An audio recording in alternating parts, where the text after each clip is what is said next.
Assalamualaikum warahmatullahi wabarakatuh. Halo anak-anak sekalian, selamat datang di kelas pembiasan literasi bersama saya Pak Irwin. Sebelumnya apa kabarnya nih hari ini? Semoga kalian sehat-sehat selalu ya dan selalu berada dalam lindungan Allah Subhanahu wa taala.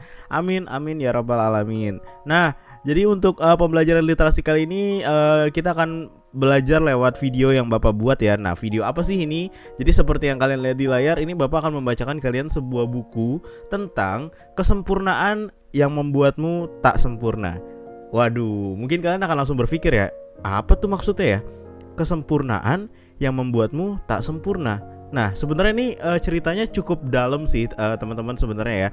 Nanti kalian akan saksikan sama-sama. Nah, nanti di akhir video Bapak akan berikan kalian instruksi tentang tugas apa yang harus kalian lakukan setelah Bapak bacakan buku ini kepada kalian ya. Jadi kalian harus simak video ini dari awal sampai habis supaya nanti di akhir kalian bisa menjawab pertanyaan yang Bapak berikan. Pertanyaannya simpel kok dan gampang banget pastinya ya. Oke, jadi sebelum kita mulai membaca ya, jadi hari ini kita akan membaca buku ini, tapi kalian tidak perlu capek-capek untuk membacanya sendiri karena Bapak akan membacakannya untuk kalian. Ibaratnya kayak mendongeng gitu lah ya. Tapi ya, semoga kalian suka dengan konsep yang Bapak berikan seperti sekarang ini ya. Oke, sebelum kita mulai pembiasan literasi pada pagi ini, mari kita membaca basmalah terlebih dahulu ya, supaya pembelajaran kita pagi ini lebih diberkati lagi oleh Allah Subhanahu wa taala. Oke, dalam hitungan ketiga boleh kita baca basmalah sama-sama yuk. 1, 2, 3. Bismillahirrahmanirrahim. Oke, langsung aja kita menuju ke video pembacaan buku tentang kesempurnaan membuatku atau membuatmu tak sempurna. Ini dia. Kesempurnaan membuatmu tak sempurna.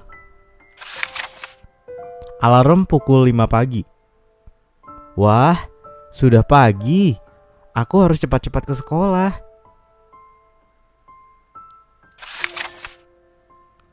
Leni, apa semua PR sudah dikerjakan?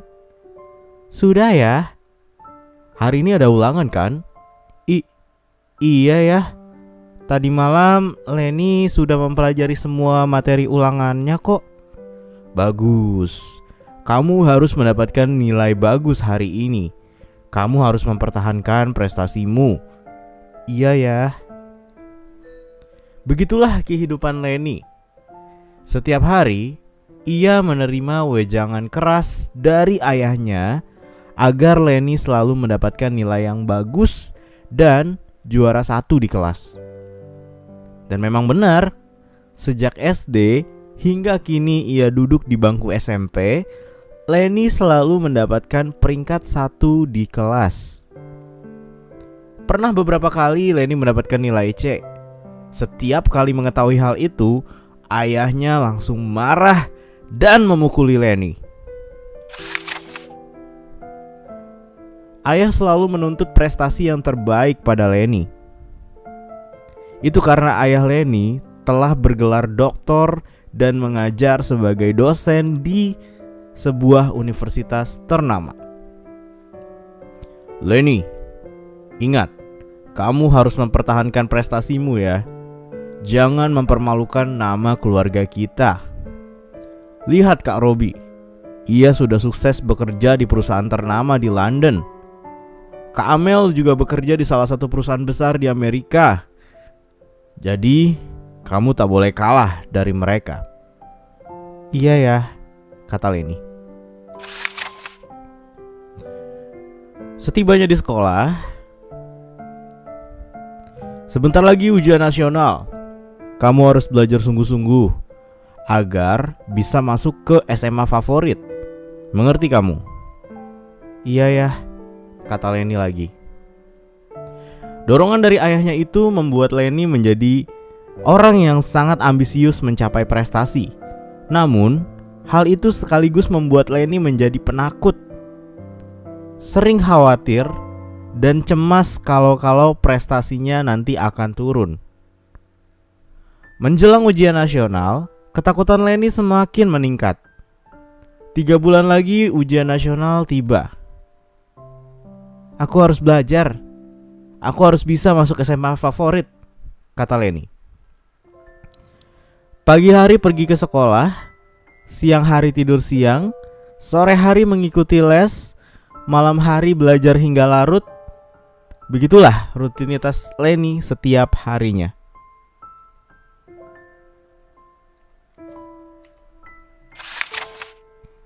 Namun, semakin ia memaksakan diri untuk belajar, rasa takutnya justru malah semakin besar. Soal ini susah sekali. Bagaimana memecahkannya sih? Cara ini salah. Cara itu tak dapat jawabannya. Pusing. 3 bulan kemudian, ujian nasional pun diadakan. Dan Leni harus menyelesaikan ujian tersebut. Akhirnya ujian nasional ini kulewati juga. Semoga nilaiku bagus. Hai Len, bagaimana ujianmu? Hana, kau membuatku kaget. Ya lumayan kok. Duh, banyak soal yang tak bisa kukerjakan nih. Oh iya, bagaimana rencanamu selanjutnya? Aku berharap nilaiku mencukupi untuk diterima di SMA tujuanku itu. Kamu sendiri bagaimana? Aku belum ada rencana. Lihat hasil nilaiku dulu, baru nanti mencari SMA yang pas berdasarkan nilaiku tersebut. Aku iri padamu. Aku merasa hidupmu sangat tenang dan santai. Hidup hanya sekali, Len. Tak perlu menyengsarakan diri sendiri. Sambil menunggu pengumuman penilaian akhir, Leni mencari-cari informasi tentang persyaratan masuk ke SMA favorit pilihannya. Ternyata aku tak bisa daftar lewat jalur awal karena domisiliku tidak sesuai dengan wilayah SMA 01. Berarti aku harus mendaftar lewat jalur berikutnya. Wah, pasti persaingannya sangat ketat. Aku harus berusaha. Pengumuman penilaian akhir pun tiba. Leni terkejut melihat nilainya yang tak begitu sempurna. Hah? Hanya segini? Lalu Leni pulang ke rumah. Dan apa yang terjadi? Jadi ini hasil belajarmu selama ini. Ayah tidak mau tahu. Bagaimanapun caranya, kamu harus tetap masuk ke SMA favorit. Kalau tidak, pergi saja dari rumah ini, ungkap sang ayah. Ayah tidak mau memiliki anak sepertimu. Lalu ayah meninggalkan Leni sendirian di kamar. Leni berusaha keras untuk bersaing mendaftar ke SMAN 1 lewat jalur kedua.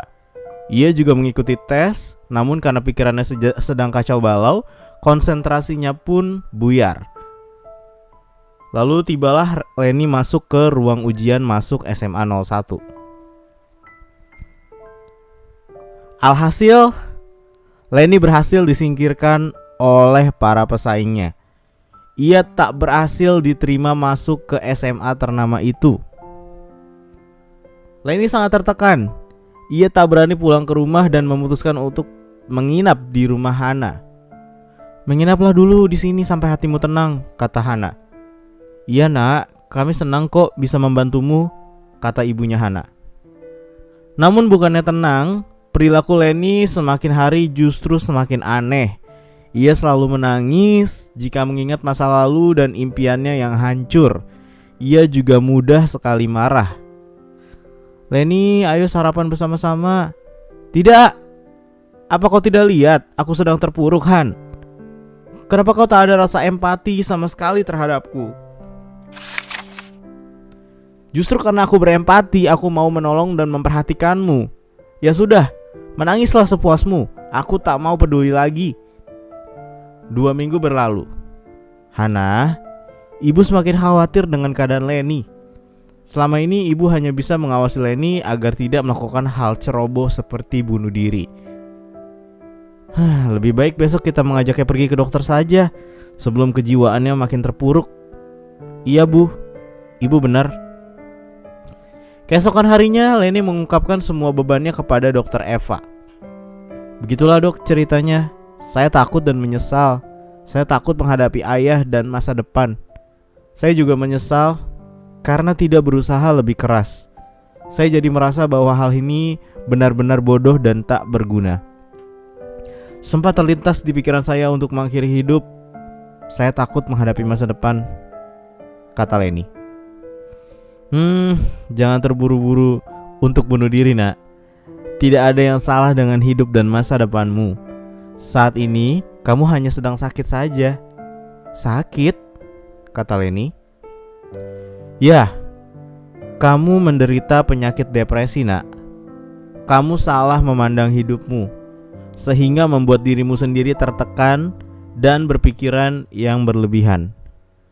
Jika kamu sudah sembuh dari penyakit ini, dokter pastikan kamu tidak akan takut lagi untuk menghadapi masa depan. Oh ya, bagaimana perasaanmu sekarang? Lebih ringan, dok. Setelah berbincang dengan dokter, sepertinya beban saya sedikit terlepas. Saya akan resepkan beberapa obat penenang ya. Minggu depan silakan datang lagi untuk psikoterapi. Leni minum obat dan menjalani psikoterapinya dengan rutin. Pelan-pelan ia mulai bisa menerima kenyataan yang ada di hidupnya. Di suatu siang, ayah dan ibu Leni datang mengunjungi rumahnya Hana. Dan tiba-tiba, ayah, Leni minta maaf. Pulanglah, nak. Kami tak akan memarahi dan menekanmu lagi. Ayo kita daftar ke SMA manapun. Ibu akan selalu mendukungmu, meski bukan di sekolah ternama. Terima kasih ibu atas dukunganmu. Itu yang diungkapkan oleh Leni. Sejak itu, ayah tak pernah menekan Leni lagi. Bahkan, ayah cenderung tidak lagi memedulikan pendidikan Leni. Namun, Leni selalu berpikir positif. Ia tetap menjalani hidupnya dengan baik, hingga akhirnya ia lulus di suatu universitas. Meski bukan universitas ternama seperti di tempat ayahnya mengajar, namun Leni berhasil lulus dengan predikat cum laude. Predikat cum laude ini adalah predikat paling terbaik ya, predikat paling tertinggi ketika kita berada di bangku perkuliahan. Berbekal nilai bagus, keahlian dan kepribadian yang baik, akhirnya Leni diterima bekerja di perusahaan ternama dengan posisi yang menjanjikan. Leni pun mendedikasikan separuh waktu, tenaga, dan uangnya untuk mendirikan Yayasan Harapan Bangsa. Ia menampung semua anak-anak terlantar, tertekan, menghadapi banyak masalah, atau putus harapan untuk tetap melangkah meraih masa depan. Oke, jadi itu dia anak-anak tentang cerita yang bisa kita ambil banyak sekali hikmahnya ya. Dan juga banyak sekali hal-hal yang mungkin bisa membuat kita sadar bahwa kesempurnaan itu sebenarnya tidaklah sempurna. Dan depresi ini merupakan salah satu gangguan suasana hati atau mood yang mempengaruhi pola pikir, perasaan, dan juga tindakan. Ketika mengalami depresi, seseorang anak akan sedih, putus harapan, merasa tidak berharga, kehilangan ketertarikan pada hal-hal yang dulunya disukai, atau bahkan sering menyalahkan dirinya sendiri. Namun gangguan depresi ini akan berlangsung paling sedikit selama 2 minggu. Jika tidak segera diobati, depresi akan terus makin parah dan susah disembuhkan. Hal ini tentu saja akan membahayakan diri sendiri. Oke, jadi itu dia untuk pembacaan cerita pada pagi hari ini. Terima kasih untuk anak-anak yang sudah menyaksikan dari awal sampai habis ya. Satu hal untuk pada pagi hari ini, Bapak hanya memberikan kalian satu pertanyaan, yaitu silakan kalian tulis di kolom komentar di Google Classroom, atau boleh juga kalian tulis di buku lalu difoto dan diupload ke Google Classroom materi Bapak yang ini. Pertanyaannya adalah, apa pesan moral yang bisa kalian ambil dari cerita yang tadi sudah Bapak bacakan?